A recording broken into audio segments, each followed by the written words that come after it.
যারা নরম তুলতুলে কেক খেতে পছন্দ করে আজকের রেসিপিটা তাদের জন্য।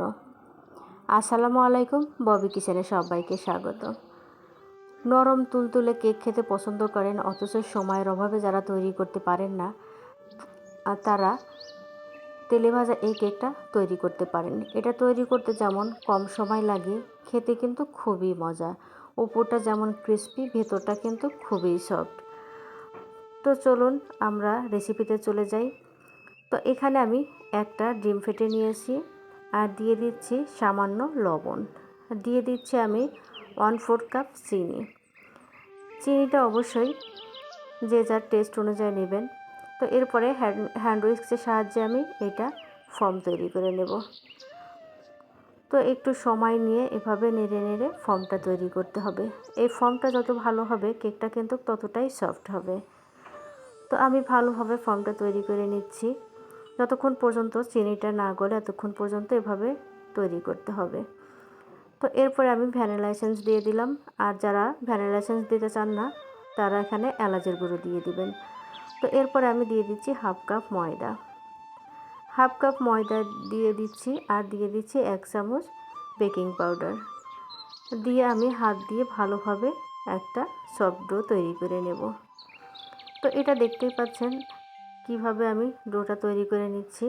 তো এর পর্যায়ে আমি দিয়ে দিচ্ছি গুঁড়ো দুধ দিলে কিন্তু কেকটা খেতে আরও বেশি ভালো লাগে।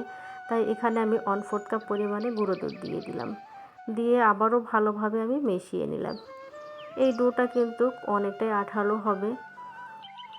তো এটা ভালোভাবে ডোটা তৈরি করে নিয়ে আমি 5 মিনিটের জন্য রেস্টে রেখে দেব।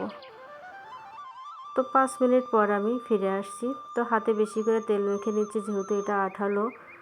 তো তেলটা মেখে নিতে হবে, নইলে হাতের সাথে কিন্তু লেগে যাবে। তো এরপরে আমি একটু ডো নিলাম, নিয়ে এভাবে হাতে ঘুরিয়ে ঘুরিয়ে গোল আকারে শেপ দিয়ে নিচ্ছি। তো এটা দেখে বুঝতে পারছেন আমি কিভাবে এটা নিয়ে নিলাম। তো এরপরে আমি চুলায় চলে যাচ্ছি কেকটা ভাজার জন্য। চুলাতে আমি পর্যাপ্ত পরিমাণে তেল দিয়েছি। আমি তেলটা কুসুম গরম হয়ে আসলে কেকের ব্যাটারটা দিয়ে দিচ্ছি। তো এই পর্যায়ে কিন্তু তেলটা একেবারেই কম আঁচে দিতে হবে। তো এক পাশটাও আমার হয়ে গেছে, এটা আমি উল্টিয়ে দিচ্ছি।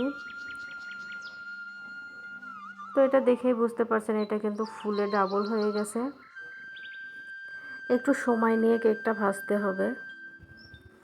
তো আমি সময় নিয়ে কিন্তু কেকটা ভেজে নিচ্ছি।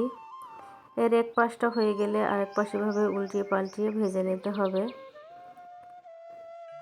তো কেকের কালারটা কিন্তু খুব সুন্দর আসছে। আমি এখন এটা উঠিয়ে নিচ্ছি, কেকটা কিন্তু হয়ে গেছে। তো এটা দেখেই বুঝতে পারছেন এটা কতটা ক্রিস্পি হয়েছে উপরটা এবং ভেতরটা সফট হয়েছে। তো আমার এই রেসিপিটা যদি আপনাদের ভালো লেগে থাকে তাহলে অবশ্যই লাইক, কমেন্ট, শেয়ার করবেন। আর এই ভিডিওটা আমার ফেসবুক পেজ থেকে দেখলে ফেসবুক পেজটাতে ফলো দিয়ে রাখবেন।